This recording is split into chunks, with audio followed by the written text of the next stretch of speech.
Welcome back to Digital Wandering, and today I'm showing you a truly historic device in my collection. I'm really surprised that I haven't shown this previously, and as you see in the title of the video, this is the iPod Touch first generation. Currently, it's in a hard plastic case, and I had several different cases for this device, at least maybe two or three, and this is the last case that I have. And this is truly historic for me because one thing, it's the oldest mobile computer that I still have in my possession. This is from 2007. Had devices prior to this. I had PDAs uh, going back probably 10 years prior to this. And I also had a few early smartphones prior to this, but none of them I still have. The only thing that I have, or the oldest mobile device that I have, is this. And by mobile device, I'm talking about digital media players. I guess that's what you would call this, like iPods, um, laptop, tablets. Although tablets wasn't really a thing, it was. There are tablets that came out prior to this, but prior to the iPad, I should say. But tablet didn't really take off as a category till the iPad came out. And iPad came out many years after this device. So this was released around the same time, or at least the same year as the original iPhone. I'm guessing the iPhone came out first, but I really don't know what came out first, either the iPhone or the iPod Touch. But it's the same year. So this is in that same category. This came with iOS 1, and now it has iOS 3 on board.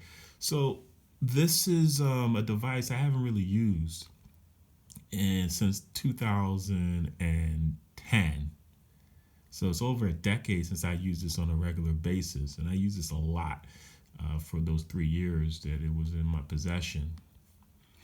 And it's not even, well, it may be years total, because I got this really late in 2007. And I actually got this before I had a computer.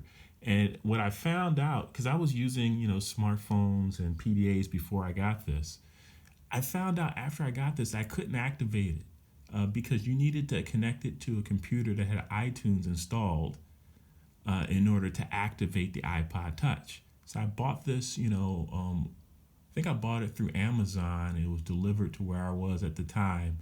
I take it out the box and I couldn't activate it because it was telling me you had to connect to iTunes.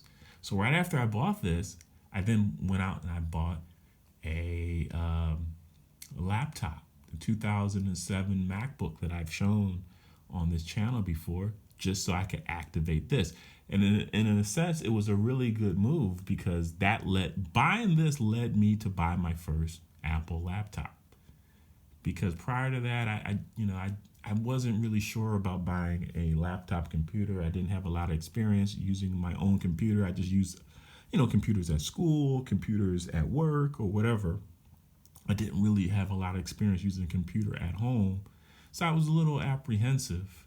I had an idea that I would want to get a Apple laptop if I do buy a laptop. And I was leaning towards laptop because at that time I was really on the move and I needed a computer that was truly mobile. I still feel that way. I'm not really interested in desktop computers that much. I prefer something that I can, if need be, put it into a bag and take it with me wherever I go. So I always gravitate towards mobile computing. That's always been my focus, and that's the focus of the channel. You don't really see me have anything that's not mobile on this channel. But yeah, this is also my first Apple product, as you can tell from that history that I was given. This is the first Apple product of many that I've purchased. So it's really historic. My oldest mobile device and also my first Apple product amongst many.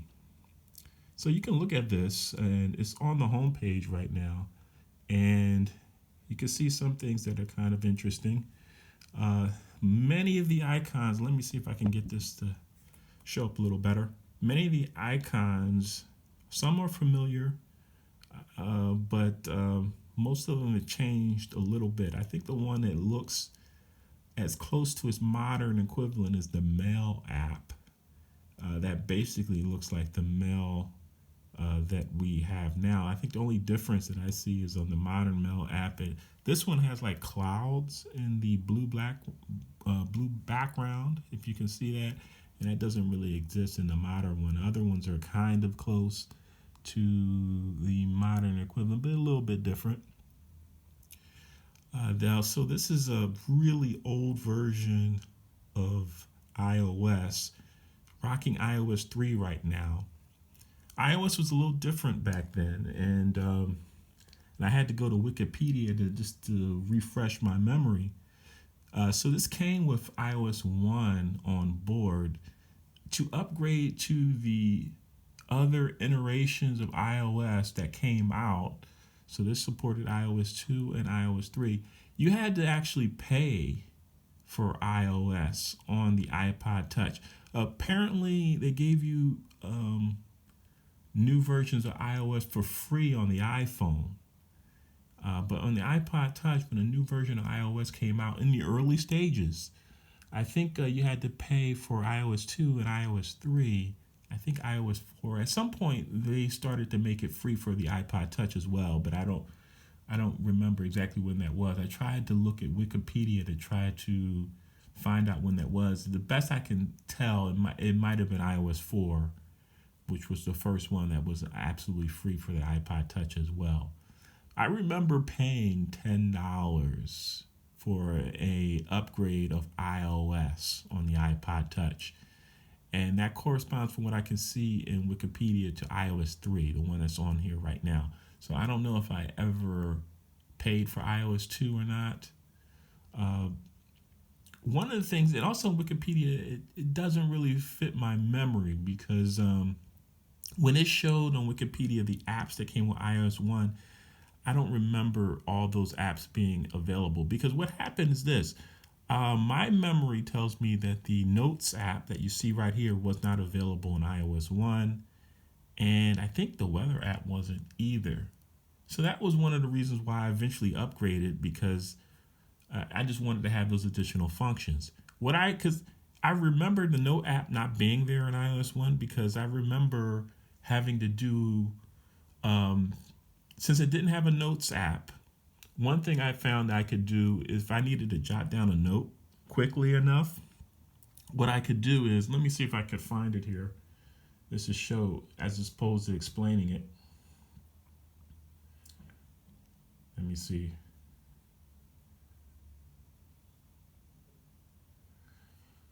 So here I'm just showing the contacts. So I had to go into the contact app, and you see how it has notes here. So what I would do sometimes is I'll either open up an existing contact in the contact app and add a note, or what I would do is I would create like what I did here is create a new contact um, and then open up it. But I don't think I did this that much because it's much more involved to create a whole new contact from scratch. So what I would do a lot is just take an existing contact, open up the additional field where it had add fields here, and one of the options is notes, and then you could type in a note that way. So that's my memory because there was no note app in the initial iOS 1. So that was a way around it, just to add it to my contacts, which is kind of clumsy way to do it, but I didn't really have any choice. A couple things that are interesting here that are way different than what you would expect on a mobile device. One thing I do want to also state here: this case, since this thing has been in really in storage for about 10 years and I haven't used it much. I've only taken it out of storage, once in maybe 3 or 4 times in that time frame. This case, there's a lot of dust and things that have entered the case that I can't really. And the thing is, I don't really know how to get this case off. It's really stiff, maybe stuck, and I'm not sure. It looks to me like maybe you could slide it off, but I've tried to slide it and it's fairly stiff. So I'm not sure if I'm doing it wrong. Oops, I just turned it off. Let me turn it back on. So I'm not sure if I'm doing it wrong or it's stuck. But I'm thinking I'm doing it wrong. It might pop off. I might have to slide it forward, or I might have to slide it along its edge here. But this case, I wanted to take the case off and wipe down the device, but I cannot get the case off. So it's not a big deal. I'm just going to leave the case on here. This is a 16 gigabyte model. And also, a couple things that you will notice that are missing, or at least I will explain that are missing here. There's no camera on this.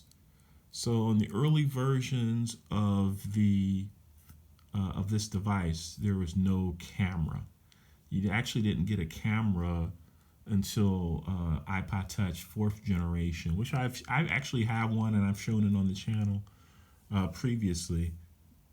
But the earlier ones did not have a camera front or back. So this is purely a media playing device. So it does also have the ability to, like you would expect on a media player, you can load your music on here. You can load video. You can also surf the web. Now, this old browser from iOS 3 is not really capable of surfing the web, as you could expect from a browser that is from 2010 or hasn't been updated since that time, and is also a mobile browser, which is so this is a degraded browsing experience. But even from a desktop web browser from 2010, you will not be able to do a whole lot with it because the web has changed so much since that time. And you can look at videos where I show like my iBook G4, the Safari on there, which is from like the same age of 2010. And then that's a desktop browsing experience. And that still has a really tough time of connecting to websites. You can see the same thing here.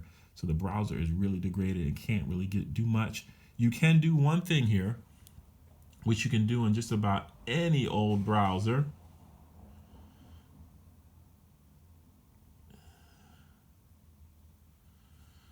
And that's to do Google searches. So, that's always an option. You probably have to go to a browser well over 20 years old to find that you cannot, at the very least, get to the Google website. But you can't really do much more than that here. Also, a couple things about the media player here. And one of the things is I still have some personal info on this device, so I'm always trying to guard against putting out my personal information. But I do want to see some of the media that I have on here.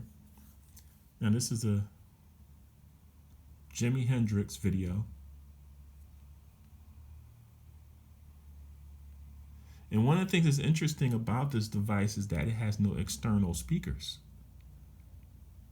So the only way you can actually listen to audio on here, you have to use the headphone jack. And let's see if I can make that visible here. I don't know if you can see it, but it's right there. I probably can't see it. It's too shaded. But without working proper headphones, you cannot listen to any of your music or listen to any of the audio that you may have saved on this device. So that's one thing that's interesting. No external speakers. So no camera, no external speakers. Really different than what you would expect from a mobile media device. But this is one of the earlier ones of the smartphone era, of the real smartphone era. There were smartphones before this, but it didn't really take off until 27 with the iPhone. That was a game changer when it came to smartphones. Things just were not the same after that. And this is right in that class of devices. I was a really big fan of the iPod Touch, and I will be showing on a future video the many different iPod Touches that I have, because this is just the first in a long line of iPod Touches that I have in my possession. Still connects to Wi-Fi just fine, although it's not very capable on Wi-Fi anymore. Now, here's another thing that's really interesting. This device came out before Android. Android, I guess, came out in 2008. So this is a 2007 device. And in the beginning, Apple had a lot of Google services pre-installed on their device. So you see a YouTube app here. This was pre-installed. So this is not something that you downloaded from the App Store. This was a part of the iOS operating system. This was the media player, the streaming media player of default on this device. As far as watching streaming media, they included YouTube for that, so you can do that because you couldn't do it through the browser. The browser wasn't capable of watching streaming video. You could only watch YouTube on this, if my memory serves me correct, was through the YouTube app. And let me just see here. It does not work any longer, the YouTube app. So it cannot connect to YouTube. My memory serves me is that on one of the times I took this out of storage just to play around with it, it still could connect to YouTube, and that might have been 5 years ago. So what would that be? That's 2016? Somewhere around there. It's still connected to YouTube. But that's kind of a guesstimate in my memory banks. It could have been a little early or a little later than that. But for a long time after this was, hadn't been supported since 2010 on iOS 3, it's still, a lot of the apps still were able to connect. But right now, YouTube is, that YouTube pre-installed app is defunct. One of the Google services that still work on here is Google Maps. This reminds me of, so let's just go back here. The map here, so this is really important. The iOS Maps at this time was powered by Google. So right now, the iOS and also the desktop Mac, they have a map app, which is, powered by map technology developed by Apple.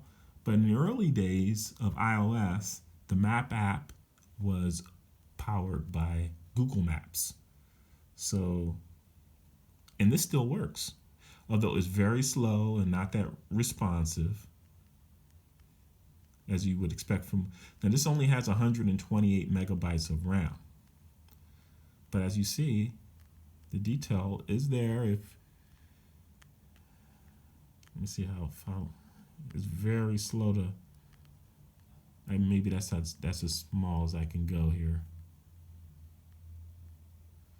But for whatever reason, on the mobile devices, Google Maps still seems to operate on very old apps that haven't been updated in a long time. You see that on the Android Froyo video that I did, where Google Maps still works on Android Froyo, which is very old, not as old as this, but nearly.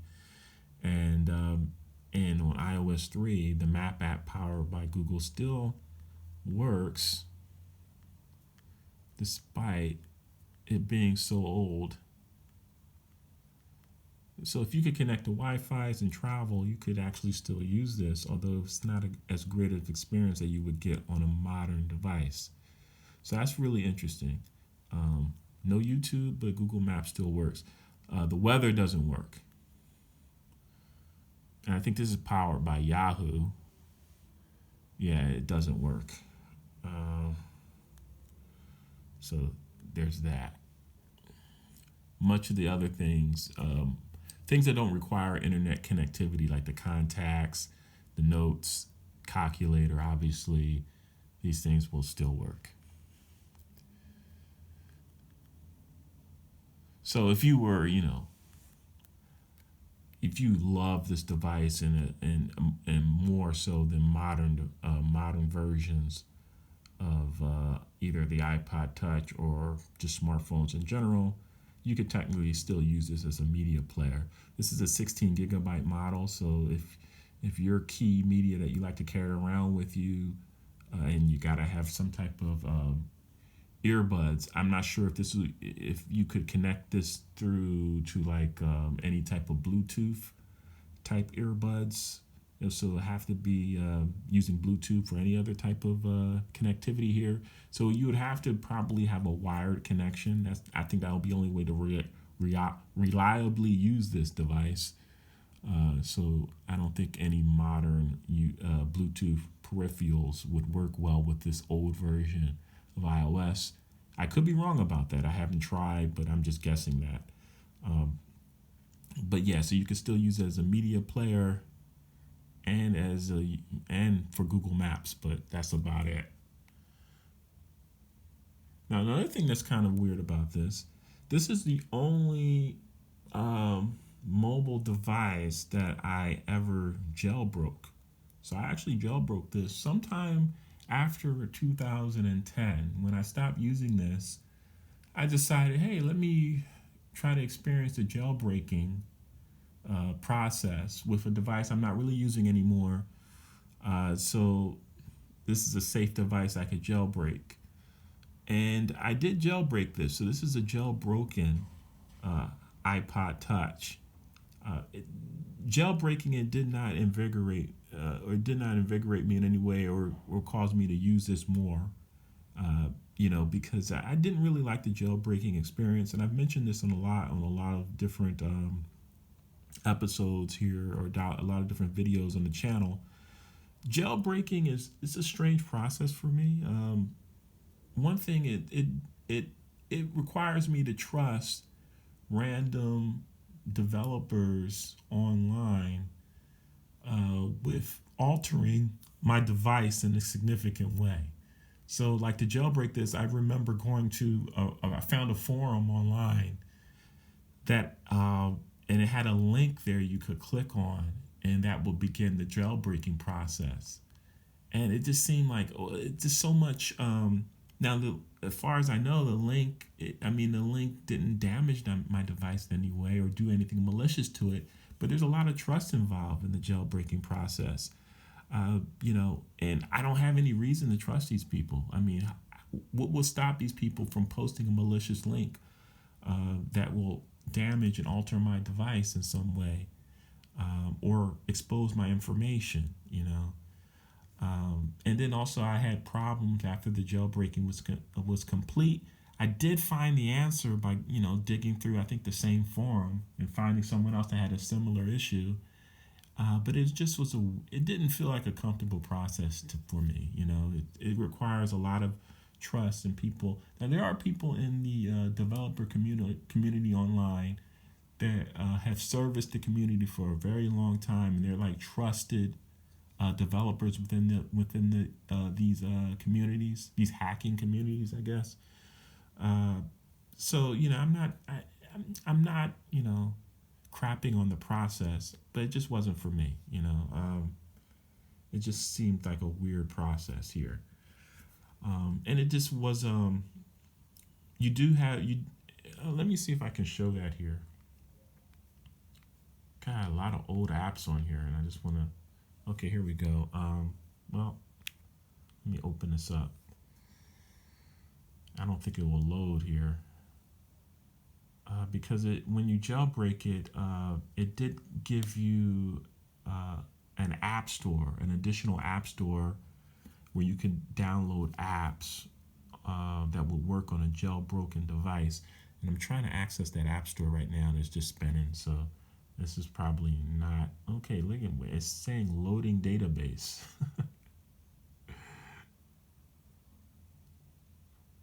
Okay, unable to load. So, I mean, this is such an old device, and I haven't used this for so long. One thing that's cool about these old devices that I have is that it's like a time capsule, and there are some old uh,